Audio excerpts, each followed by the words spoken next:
नमस्कार। श्रीमद् वाल्मीकि रामायणे उत्तरकांडे पंचाधिकशततमः सर्गः। तथा तयो संवदतो दुर्वासा भगवान् ऋषिः रामस्य दर्शनाकांक्षी राजद्वारम् उपागमत्। इन दोनों में इस प्रकार बातचीत हो ही रही थी कि महर्षि दुर्वासा राजद्वार पर आ पहुँचे। वे श्री रामचंद्र जी से मिलना चाहते थे। सोऽभिगम्य तु सौमित्रीं उवाच ऋषि सत्तमः रामं दर्शय मे शीघ्रं पुरा मे अर्थो अतिवर्तते। उन मुनीश्वर ने सुमित्रा कुमार लक्ष्मण के पास जाकर कहा, तुम शीघ्र ही मुझे श्री रामचंद्र जी से मिला दो। उनसे मिलने बिना मेरा एक काम बिगड़ रहा है। मुनेस्तु भाषितं श्रुत्वा लक्ष्मण परवीरः अभिवाद्य महात्मानं वाक्यम एतद् उवाच। मुनि की बात सुनकर शत्रुवीरों का संहार करने वाले लक्ष्मण ने उन महात्मा को प्रणाम करके यह बात कही। किम कार्यम ब्रूहि भगवन् को ह्यार्थः किम करोम्यहं व्यग्रो हि राघवो ब्रह्मन् मुहूर्तम परिपाल्यताम। भगवान बताइए, आपका कौन सा काम है, क्या प्रयोजन है और मैं आपकी कौन सी सेवा करूं। ब्रह्मन इस समय श्री रघुनाथ जी दूसरे कार्य में संलग्न है, अतः 2 घड़ी तक उनकी प्रतीक्षा कीजिए। तच्छ्रुत्वा ऋषि शार्दूलः क्रोधेन कलुषीकृतः उवाच लक्ष्मणं वाक्यं निर्दहन्निव चक्षुषा। यह सुनकर मुनि श्रेष्ठ दुर्वासा रोष से तमतमा उठे और लक्ष्मण की ओर इस प्रकार देखने लगे मानो अपनी नेताग्नि से उन्हें भस्म कर डालेंगे। साथ ही उनसे इस प्रकार बोले, अस्मिन् क्षणे मां सौमित्रे रामाय प्रतिवेदया। अस्मिन् क्षणे मां सौमित्रे न निवेदयसे यदि विषयं त्वां पुरं चैव शापिष्ये राघवं तथा भरतं चैव सौमित्रे युष्माकं या च सन्ततिः न हि शक्ष्याम्यहं भूयो मन्युं धारयितुं हृदि। सुमित्रा कुमार, इसी क्षण श्री राम को मेरे आगमन की सूचना दो। यदि अभी अभी उनसे मेरे आगमन का समाचार निवेदन नहीं करोगे तो मैं इस राज्य को, नगर को, तुमको, श्री राम को, भरत को और तुम लोगों की जो संतति है उसको भी शाप दे दूंगा। मैं पुनः इस क्रोध को अपने हृदय में धारण नहीं कर सकूंगा। तच्छ्रुत्वा घोर समकाशम वाक्यम तस्य महात्मनः चिंतयामास मनसा तस्य वाक्यस्य निश्चयम्।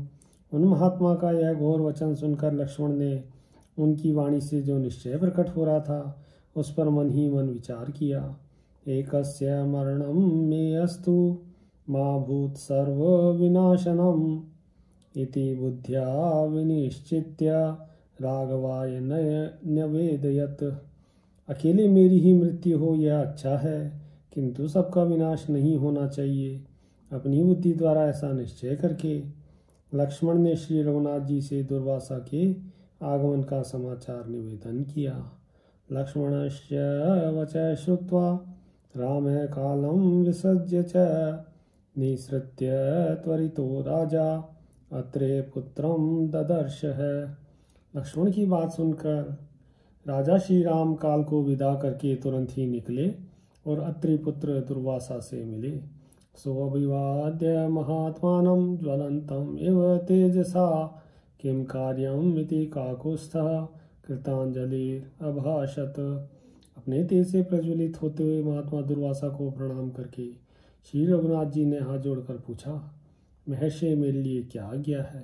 तद्वाक्यम राघवेणोक्तम श्रुत्वा मुनिवरः प्रभु प्रत्याह रामम दुर्वासा श्रूयताम धर्मवत्सल। श्री रघुनाथ जी की कही हुई इस बात को सुनकर प्रभावशाली मुनिवर दुर्वासा उनसे बोले, धर्मवत्सल सुनिए। अद्य वर्ष सहस्त्रस्य समाप्तिर्मम राघव सोऽहं भोजनम् इच्छामि यथा सिद्धम तवा नघ। निष्पाप रघुनंदन, मैंने 1000 वर्षों तक उपवास किया, आज मेरे उस व्रत की समाप्ति का दिन है, इसलिए इस समय आपके यहाँ जो भी भोजन तैयार हो उसे मैं ग्रहण करना चाहता हूँ। तच्छ्रुत्वा वचनम राजा राघव प्रीतमानसः भोजनम मुनि मुख्याय यथा सिद्धम उपाहरत। यह सुनकर रघुनाथ जी मन ही मन बड़े प्रसन्न हुए और उन्होंने मुनि श्रेष्ठ को तैयार भोजन परोसा। स तु भुक्त्वा मुनि श्रेष्ठ तदन्नम अमृतोपमं साधु रामेति संभाष्य स्वमाश्रमम् उपागमत। वह अमृत के समान अन्न ग्रहण करके दुर्वासा मुनि तृप्त हुए और श्री रघुनाथ जी को साधुवाद्य अपने आश्रम पर चले गए। तस्मिन् गते मुनिवरे स्वाश्रमं लक्ष्मणाग्रजः संस्मृत्य कालवाक्यानि ततो दुःखम उपागमन। मुनि दुर्वासा के अपने आश्रम को चले जाने के बाद लक्ष्मण के बड़े भाई श्री राम काल के वचनों का स्मरण करके दुखी हो गए। दुखेन च सुसंतप्तः स्मृत्वा तद्घोर दर्शनम अवाङ्मुखो दीनमना व्याहर्तुं न शशाकः। भयंकर भावी भातृवियोग के दृश्य को दृष्टिपथ में लाने वाले काल के उस वचन पर विचार करके श्री राम के मन में बड़ा दुख हुआ। उनका मुंह नीचे झुक गया और वह कुछ बोल ना सके। ततो बुद्ध्या विनिश्चित्य कालवाक्यानि राघवः न तदस्तीति निश्चित्य तूष्णीम आसीन महायशः। तत्पश्चात काल के वचनों पर बुद्धि पूर्वक सोच विचार करके महायशस्वी श्री रघुनाथ जी इस निर्णय पर पहुँचे कि अब यह सब कुछ भी न रहेगा। ऐसा सोचकर वे चुप ही रहे। इत्याशे श्रीमद् रामायणे वाल्मीकि आदि काव्ये उत्तरकांडे पंचाधिक शततमः सर्गः। सियावर रामचंद्र पद जय शरणम्।